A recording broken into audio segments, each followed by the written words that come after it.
You're watching E.T.N, where we don't do news, we just talk entertainment. Share and subscribe. Hey guys, welcome to Entertainment Talk Nation. This is Rob. This video, we're going to do a spoiler-free review of The Amazing Spider-Man 2. Yes. Now, before seeing this movie, I had some reservations because we saw a lot in the trailers. Now, just to set the record straight, I liked the first Amazing Spider-Man. I did. I liked it a lot. I liked it a great deal. Not saying that it's better than Sam Raimi's trilogy. To me, they're two different entities, both of which I have adored. I adored that trilogy with the exception of the third movie. And so far, after seeing the first Amazing Spider-Man, I am very much on board with this one.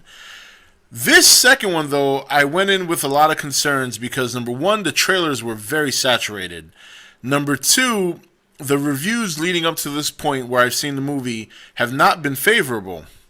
With that said, I have a completely different opinion on what the reviewers say, and I completely disagree with a lot of them. This movie was very good. I thought it was very good. Now, it doesn't mean it doesn't have its flaws, and we're going to go over those first.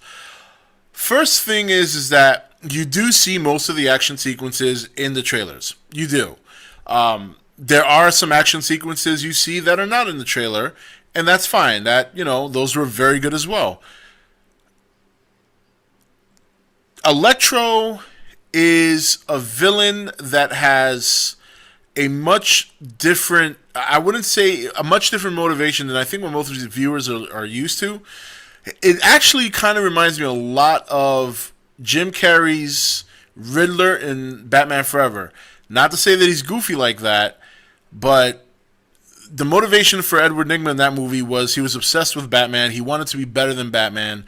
Very similar in this one in terms of the Electro and what his motivation is. It's very conflicted. Both him and Goblin are not the focal point of this movie. Like, even though they're the big villains, they're not the focal point. Now, that doesn't sound very appealing on the outset. In fact, even me, when I heard that in some of the reviews, I was like, oh, that doesn't make any sense. What they presented in this movie, and yes, it is a movie that all in all, in the long run, is setting up a series of movies. That has been another big criticism of some of the critics that have reviewed it, but that to me is a very poor excuse to give it a bad rating, because that's what every superhero movie is doing. So why is it that Marvel's universe, like the Avengers and Iron Man and Captain America, they get no criticism for setting up movies, but suddenly Amazing Spider-Man does? So, I don't count that as a criticism. If the movie is telling a solid story, and it's solid, it's not the greatest story, it's superhero stuff. It's the same stuff we've seen time and time again. In fact, the premise of this story is no different than the premise of any of the other Spider-Man movies, or the premise of any other superhero movie for that matter. So, and that's another criticism that I've seen, and it's like, I can't take any critic seriously that's criticizing a movie for doing something that other movies are getting praised for. It just doesn't make sense to me. This movie is very solid. In my opinion, it's much better than the first one. Well, I wouldn't say much better. It is better than the first one. I can't really gauge how much better. Action-wise, substantially better. Story-wise, to me, it's a continuation. You get some questions answered that to me were pretty pivotal. Questions that were left from the first movie that are answered in this movie, and to me, that is continuing a story. That is telling a tale, and it's a very interesting story. In fact, there's some little minor twists, nothing that's groundbreakingly shocking, but there's some things in there that you could see how they build a conflict with Spider-Man and one of the enemies in terms of how they kind of coexist. It's hard to explain without spoiling it, and I'll talk about it more in detail in my spoiler review. And that's going to continue on. That conflict this set up that big conflict. So, some people are really. Another criticism I've heard is the love story with him and Gwen Stacy. You know what?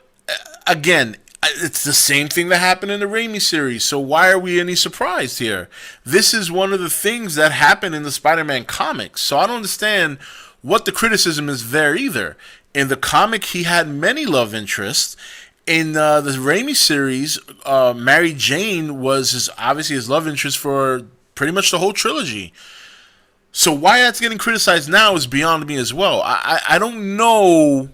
I know people, maybe they want to see something completely different. They did what every comic book movie or every movie that does, any movie that's based on a book or a comic or anything else, they did what every other movie does, which is for the most part, meet in the middle. They made it geared towards a general audience, and they will take the hardcore people that will love it and the hardcore people they will hate it. They will split them. So at the end, they win. They get the general audience, and they either get one side of the hardcore or another side of the hardcore. Either way, so overall, I thought it was a fantastic movie. I really enjoyed it. I was very surprised.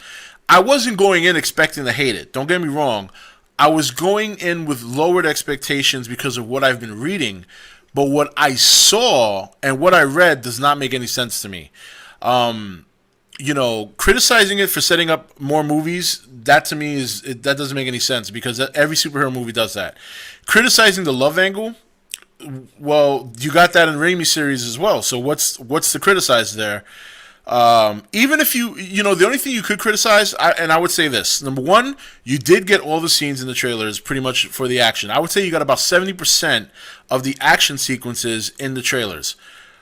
The relationship between Harry Osborn and Peter Parker is very, very much crushed here, in my opinion, because they don't. It's weird for a movie that was over 2 hours. They didn't really utilize the time well enough to build a stronger bond with those two. It's okay if they were, they threw in the story that obviously, and this is not a big spoiler because pretty much everybody knows this. They threw in the story that obviously Harry Osborn comes back into the fold, and they were friends as kids, and they obviously still know each other, and that's fine. You can do that in a movie, but if you're going to plan it in a series, I think they should have kind of touched on that in the first one and then elaborate on it here. Where in this movie, it kind of feels like it comes out of nowhere, and then they don't spend enough time together for them to really feel that impact of the rivalry at the point in which they finally meet as Goblin and Spider-Man. But, I mean, with that said, now, in terms of Electro's a very, very interesting, first of all, very powerful. I mean, man, he was, no joke. How he was developed was very cliche. No different than, in fact, it reminded me a lot of Willem Dafoe's Green Goblin, how that created. The only difference is he fell in a tank of water, Green Goblin was in, the nanites and all that stuff. But it was very similar. But again, at the end of the day, it was a good movie. It was very, very good. It's not nearly as bad as critics are making it out to be. I think, and brings my next point. What I'm starting to find now is, unless you watch a critic on TV, and even then, critics, they're all opinionated at the end of the day. But I find that lately a lot of critics like to give negative reviews to big movies like this because, let's face it, and I hate to say it, but to me, this is how I see it. Negativity draws more audience. It does. Negativity draws more viewers.